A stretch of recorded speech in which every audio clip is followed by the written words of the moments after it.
Salut les otaku, ici Otaku 237, aujourd'hui on se retrouve pour une nouvelle vidéo, sur les nouveaux animés de 2022. Si vous n'êtes pas encore abonné, pensez à le faire et n'oubliez pas de liker la vidéo, si elle vous a plu. Comme premier animé nous avons Aoiashi, écrit et dessiné par Yugo Kobayashi et édité depuis 2015 par Shogakukan au Japon. Aoiashi a remporté la 65e édition des Manga Awards en 2019, une des récompenses les plus prestigieuses du monde de la bande dessinée dans l'archipel. Aoi Ashito est un élève de 3e année du collège d'Eim. Derrière son jeu brut se cache un immense talent, mais Ashito subit un énorme revers à cause de sa personnalité trop directe.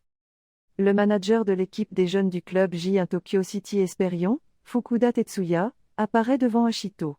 Fukuda voit le potentiel illimité d'Ashito et l'invite à participer aux essais de son équipe à Tokyo. Doté d'un tempérament de feu, le jeune Ashito Aoi aime le football plus que quiconque. Son rêve, devenir joueur professionnel. Mais ses dons ne lui évitent pas une terrible déconvenue lors d'un match de coupe inter-collège. C'est à ce moment précis qu'un mystérieux inconnu l'interpelle, et lui propose de prendre son avenir en main. Le destin du garçon qui s'apprête à révolutionner les sommets du football japonais opère alors un tournant décisif. En seconde position, nous avons Black Summoner. Cet animé est une adaptation du light novel Kuro no Shukanshi, réalisé par Dofu Mayoi, scénariste, et Kurojin, illustrateur. Il est publié depuis 2016 au Japon par Overlap et compte actuellement 12 volumes commercialisés. Kelvin se réveille dans un endroit étrange, sans aucun souvenir de sa vie passée, et apprend qu'il a troqué ses souvenirs contre de nouvelles capacités puissantes lors de sa récente transmigration. En tant qu'invocateur, il se dirige vers un tout nouveau monde. Son tout premier adepte est la déesse qui l'a amené ici. Kelvin commence sa nouvelle vie en tant qu'aventurier, et il ne tarde pas à découvrir son penchant caché pour la bataille. Que ce soit le chevalier noir de l'ancien château des esprits maléfiques ou le démon de la grotte cachée du sage, Kelvin se régale à combattre les ennemis les uns après les autres.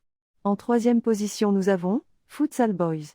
Cet animé est original, dans le sens où il n'est pas une adaptation d'un manga ou d'un light novel.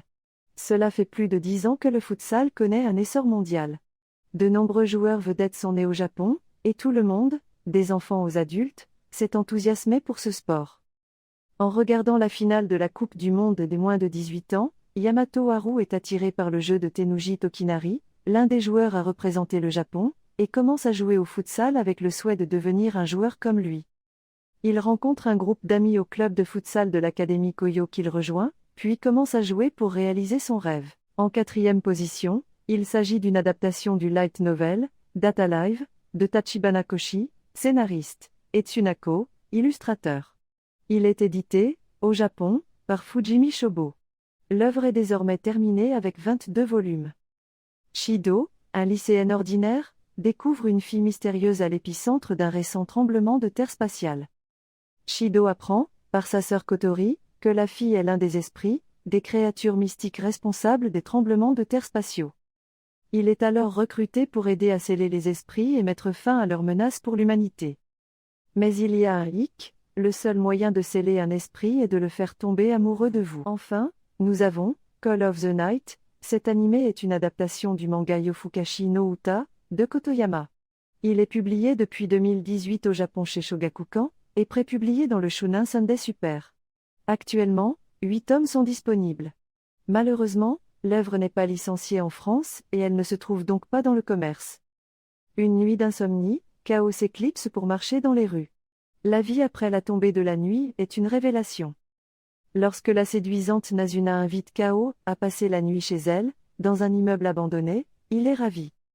Mais il se réveille avec des baisers dans le cou un peu trop appuyés. Est-ce simplement le goût délicieux de son sang qui l'incite à lui donner rendez-vous soir après soir pour des aventures nocturnes, des conversations et des siestes? Ou quelque chose d'autre?